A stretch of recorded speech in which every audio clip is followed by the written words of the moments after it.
Hello and welcome back to the channel. My name is Krashy, and today I wanted to do a bit of a discussion video based on a Reddit thread that I saw posted earlier this morning. Now, user J Templetons made a post called "Make Jungle Less Important." I'm going to go ahead and read it and share my thoughts and kind of see what we're thinking here. So it says, jungle is currently relegated to all-rounders rather than speedsters, and I'm watching games get thrown left and right because everyone wants to be the main character and get jungle to carry the game. I do it too. In solo queue, if I get jungle, I can trust myself more than most others, in parentheses, Talon looking at the AG players who underperform like crazy to tilt the game.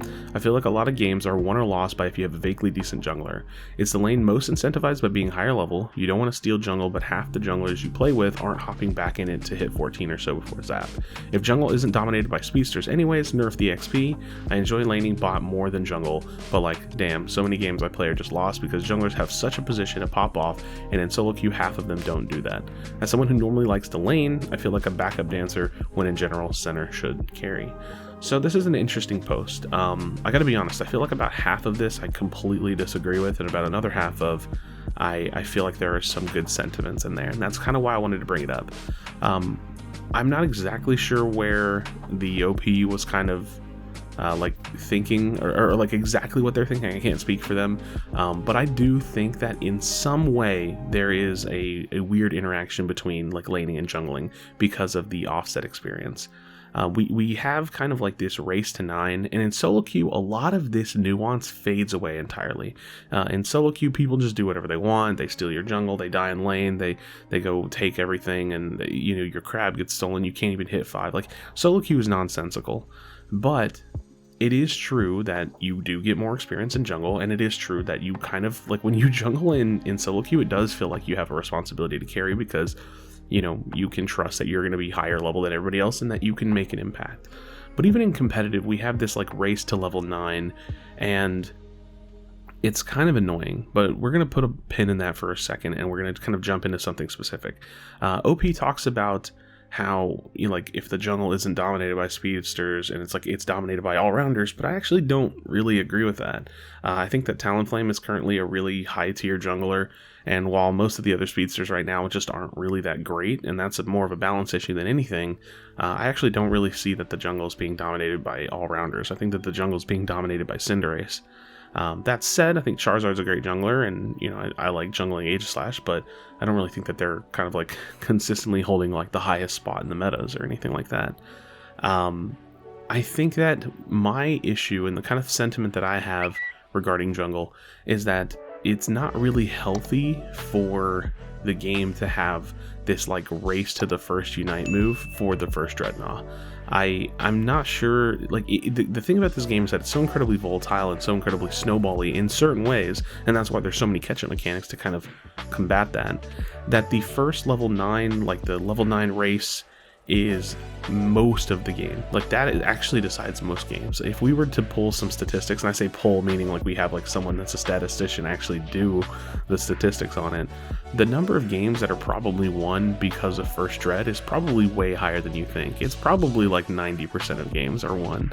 And maybe not, because there's a lot of zap flips, especially in solo queue, but at least at a competitive level, it's probably like 90% of games are won at first dread.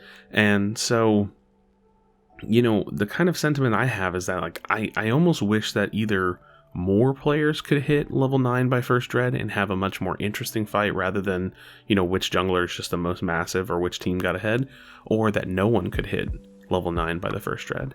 And so this is a conversation that's like, well, should they nerf lane XP or nerf jungle XP, or should they buff lane XP?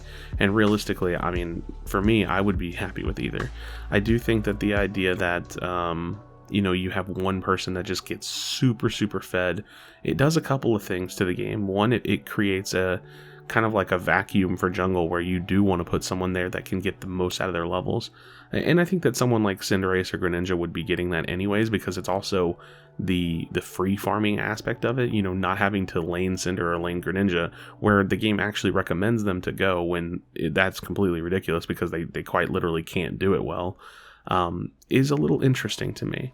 It creates like a situation where you have these characters free farming, which would still be good for them, but also giving them incredibly high amounts of experience.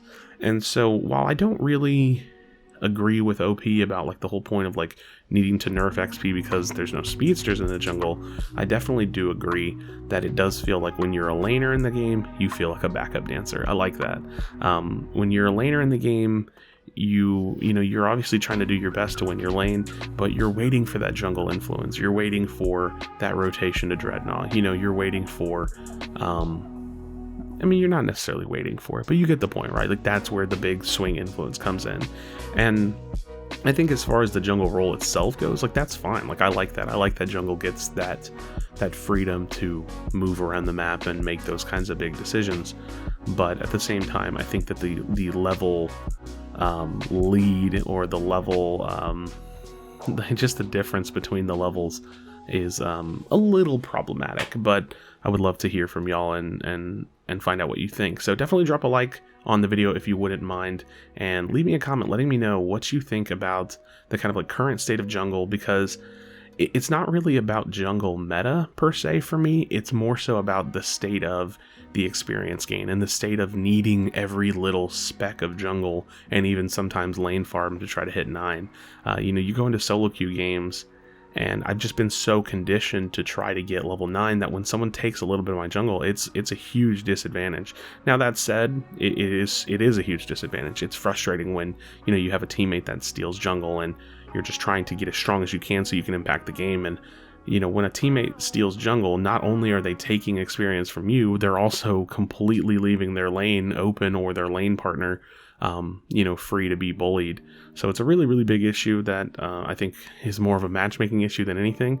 But my main point was that the kind of distance between the amount of XP that you can get in the jungle and the amount of XP that you can get in lane could maybe be closed a little bit, but not for the reasons that the OP has listed. So friends, thank you so much for listening to this little discussion. I just felt like talking about it. I thought it was kind of interesting. As always, be sure to be kind to one another, tell someone that you love them, and I'll see you on the next video.